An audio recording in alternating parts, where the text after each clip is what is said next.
महाराष्ट्र सरकारने राज्यातील 59 अनुसूचित जातींचे अ, ब, क, ड असे उपवर्गीकरण करण्याचा निर्णय घेतला आहे.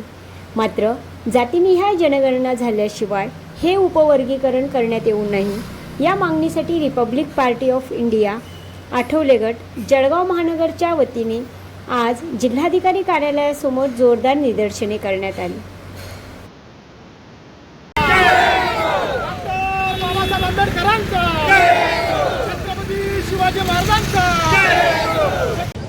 दादा काय सांगाल तुम्ही रिपब्लिकन पार्टीतर्फे जिल्हाधिकारी कार्यालयासमोर निदर्शन करण्यात नेमकं काय प्रमुख मागण्या तुमच्या? राज्य सरकारने उपवर्गीकरण दलित समाजातील उपवर्गीकरण म्हणजे 59 जातीचं उपवर्गीकरण करण्याचं धोरण ठरवलेलं आहे.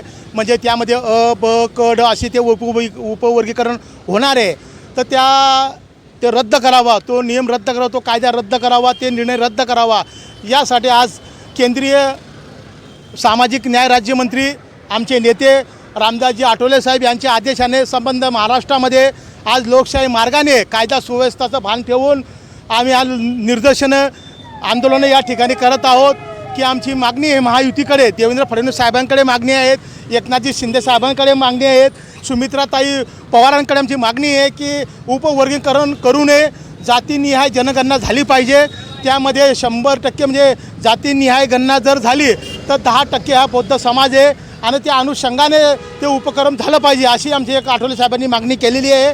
आणि या मागणीच्या अनुषंगाने आपण पाहत असणार की 59 जाती या SC कॅटेगरीमध्ये आहेत आणि त्यांना सवलती मिळत आहेत, आम्हालाही सवलती मिळतात, त्यांनाही सवलती मिळतात.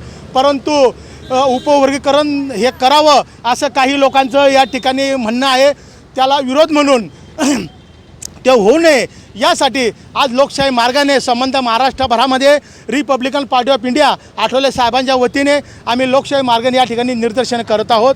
आणि आम्ही कलेक्टर साहेबांना या ठिकाणी निवेदन करणार आहोत की हा कायदा रद्द करावा, जो निर्णय शासनाने घेतला आहे तो निर्णय रद्द करावा आणि रद्द करून सर्व जाती धर्माला एकत्र राहण्यासाठी एकत्र SC कॅटेगरी आहे, एकत्र समाज आहे, आमच्यामध्ये सर्व समाज आहे. मग मातंग असतील, चांभार असतील, म्हणजे 59 जातीचा या ठिकाणी मोठा भरणा आहे. 59 जाती या ठिकाणी आहेत आणि त्यामुळे उपवर्गीकरण रद्द करावं अशी आमची शासनाकडे मागणी आहे. आठवले साहेबांच्या वतीने आज आम्ही मागणी या ठिकाणी करत आहोत.